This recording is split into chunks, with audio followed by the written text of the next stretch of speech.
Dolores Huerta visited San Jose State University to talk to students and the community about the current immigration issues, accompanied by MALDEF's president and members of Ozomatli.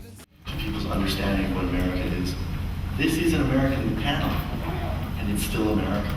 She recognized the students whose activism nearly made the DREAM Act pass recently, and the panel spoke about SB 1070, eliminating citizenship rights for sons and daughters of undocumented people, and the importance that music and art has always had in every civil rights issue, alongside with student activism. Yeah, unless you're Native American, your people were immigrants, right? Who came to this country, and they were legalized. And when we say we need legalization, that has been the policy of the United States from day one. Well, it was great to be here, but it's also clear that more work needs to be done here. By one of the questions and comments that was made by one of the young women who's working on the DREAM Act, that she feels like there needs to be more support from the rest of the students. And I don't know, maybe the heads of the university also, to be able to support the students, because it's not just about the financial aid, but they need all kinds of support, for what they're trying to do. And so I thought that was very important. And this college has a great tradition. I mean, this is where Luis Valdez came from, who started the whole Teatro Campesino and the Cultural Revolution and the Chicano movement. So it's a very historic place and has a great, tradition here. And we hope that tradition keeps going, but also becomes bigger. The vote, and then the politicians started paying attention. And I remember, in fact, my first meeting that I went to when Fred Ross Sr. Convinced me that I had power. I believe that the Democratic Party needs to do a lot more, and they've got to really stand up and they've got to defend us. They've got to have a stronger voice, and they can't. They are coming after us, but they shouldn't let themselves be intimidated. The one thing that I think is wrong is that even when they do come out and speak on our behalf, they don't get any of the media attention. So that is a big problem.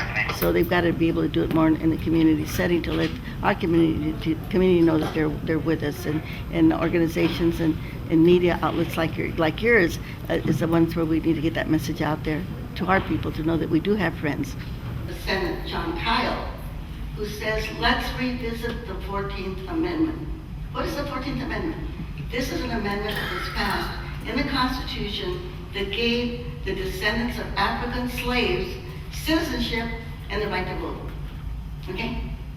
Now, the African slaves used to do all of the work in the country. They're the ones that harvested the food and built the buildings, and just like today what the Latinos are doing, right? Doing all of the work that the undocumented do. And now they're saying that they want to take away the citizenship of children if their parents were not citizens. Can you imagine that?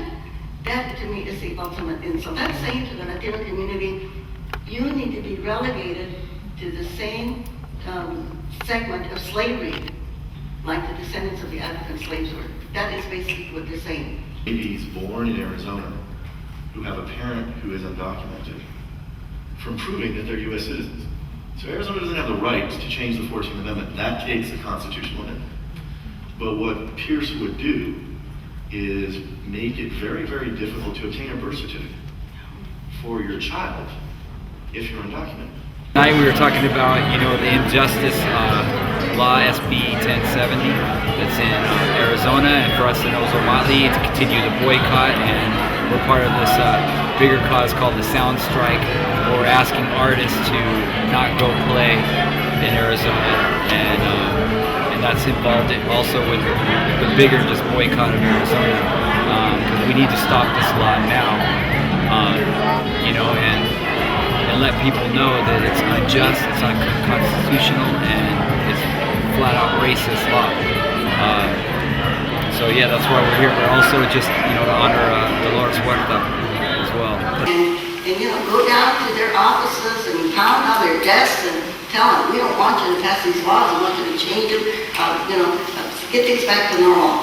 So that's to show our political power, and this is what organizing and building power of the people, this is what this is all about.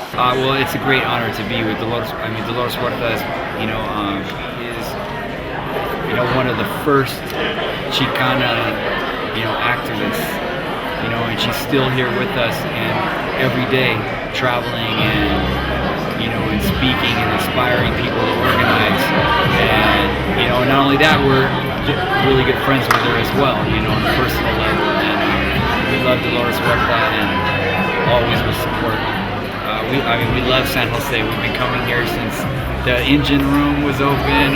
We've played so many times here, and we just support. We appreciate the support that San Jose has given us for the past 15 years.